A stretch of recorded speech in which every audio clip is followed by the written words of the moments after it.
नमस्कार, infinity our में आप सभी का स्वागत है। पिछले वीडियो में हमने जगन्नाथपुरी के बारे में जानकारी प्राप्त की थी और इस वीडियो में हम जानेंगे जगन्नाथपुरी के रहस्यों के बारे में। तो चलिए जानते हैं जगन्नाथपुरी के 10 मिस्ट्रीज के बारे में। जगन्नाथपुरी का जो मंदिर है, इसके ऊपर स्थापित जो ध्वज है, ये हवा के विपरीत दिशा में लहराता है। इसका कारण वैज्ञानिक हमें बता सकते हैं, लेकिन ये निश्चित ही आश्चर्य की बात है। यह भी आश्चर्य की बात है कि प्रतिदिन संध्या काल को मंदिर के ऊपर स्थापित ध्वज को मानव द्वारा उल्टा चढ़कर बदला जाता है। ध्वज भी इतना भव्य है कि जब ये लहराता है तो सब देखते ही रह जाते हैं। मिस्ट्री नंबर 2, चमत्कारिक सूर्य दर्शन चक्र। पूरे में आप किसी भी स्थान पे हो तो आप मंदिर के शीर्ष पर लगे सुदर्शन चक्र को देखोगे तो आपको वो सदैव आपकी तरफ देखते हुए नजर आएगा और ये बहुत ही चमत्कारिक बात है। इस धातु को नीलचक्र भी कहते हैं और ये अष्टधातु से निर्मित है। मिस्ट्री नंबर 3, गुंबद की छाया नहीं बनती। यह दुनिया का सबसे भव्य और ऊंचा मंदिर है। यह मंदिर 4000 वर्ग स्क्वायर में फैला है और इसकी ऊंचाई लगभग 214 फुट है।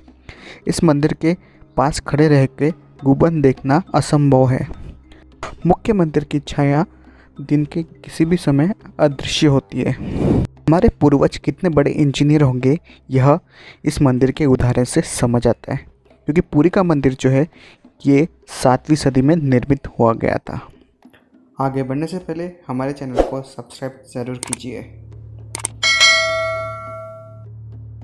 नंबर 4, हवा की दिशा। सामान्य दिनों में हवा समंदर से जमीन की तरफ आती है और शाम को जमीन से समंदर की तरफ आ जाती है, लेकिन पुरी में इसका उल्टा होता है। ये भी चमत्कारिक बात है। मिस्ट्री नंबर 5, आमतौर पे गुंबद के ऊपर पक्षी उड़ते दिखते या बैठते दिखते हैं, पर पुरी में ऐसा नहीं होता है और ये भी एक चमत्कारिक बात है। मिस्ट्री नंबर 6, दुनिया की सबसे बड़ी रसोई घर। 500 रसोई और 300 सहकारी के मदद से भगवान जगन्नाथ का प्रसाद बनता है। लगभग 20,000 भक्त यहाँ खाना खा सकते हैं। कहा जाता है कि मंदिर में प्रसाद कुछ हजार लोगों के लिए ही बनता है, पर लाखों लोग का इससे पेट भरता है और ये कभी भी व्यर्थ नहीं जाता है। मंदिर के रसोई में प्रसाद पकाने के लिए 7 बर्तन एक के ऊपर एक रखे जाते हैं और ये चमत्कारिक बात है कि सबसे ऊपर का जो घड़ा है वो सबसे पहले पकता है। ऐसे करके नीचे नीचे, यानी सबसे लास्ट में सबसे नीचे वाला घड़ा में खाना बनता है। तो ये बहुत ही चमत्कारिक बात है। मिस्ट्री नंबर 7, समंदर की ध्वनि। मंदिर के सिंह दरवाजे के पहला कदम रखते ही हमें समंदर की आवाज़ नहीं आती, पर जैसे हम मंदिर के बाहर निकलते तो समंदर की आवाज़ सुनाई देती है और इसे स्पष्ट रूप से अनुभव करना है तो आपको शाम को मंदिर को जाना पड़ेगा। ये भी एक हैरान करने वाली बात है। इसी तरह मंदिर के बाहर स्वर्ग द्वार है, जहाँ पर मोक्ष प्राप्ति के लिए शव जलाए जाते हैं, पर जैसे ही हम मंदिर के बाहर निकलते हैं तो इन शव की गंध आती है, पर मंदिर के अंदर इसकी गंध नहीं आती और ये भी एक चमत्कारिक बात है। मिस्ट्री नंबर 9, जगन्नाथ भगवान की मूर्ति अभी भी जीवित है। आप सभी को पता है कि जब कृष्ण जी की मृत्यु हुई थी तो पांडवों ने उनका देह संस्कार किया था, पर उनकी जो चिता था वो जलती रही थी। इसकी वजह से उन्होंने उसे नदी में डाल दिया था और उसने एक लट्ठे का रूप धारण कर लिया था। फिर राजा इंद्रयुक्त ने उस लट्ठे को ढूंढ निकाला और एक कारागिर से वो मूर्ति बनवाने की लगाई। इंद्रयुक्त ने 21 दिन के पहले ही दरवाज़ा खोलने की वजह से मूर्तियाँ अधूरी रह गई थी और वो लकड़ी का लट्ठा भी आधा अधूरा था।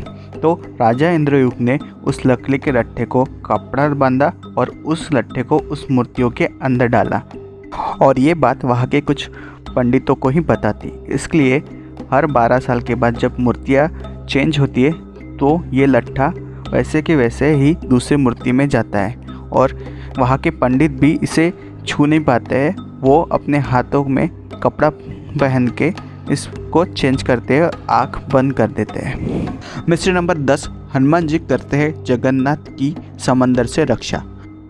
माना जाता है कि समंदर ने 3 बार मंदिर को तोड़ दिया था। तब जगन्नाथ जी ने हनुमान जी को बुलाया और समंदर को नियंत्रण करने के लिए कहा। पर कभी कभी हनुमान जी भगवान जगन्नाथ के लिए दर्शन के लिए जाया करते थे और समंदर भी उनके पीछे आया करता था। इसकी वजह से भगवान जगन्नाथ में उनके पैर में सोने की कड़ी बांधी से हनुमान जी समंदर के किनारे रहते हैं और समंदर को नियंत्रित करते हैं। और आज भी ये मंदिर वहाँ पे स्थित है और सभी श्रद्धालु इसका दर्शन कर पाते हैं। हम आशा करते हैं कि आपको ये वीडियो अच्छी लगी हो।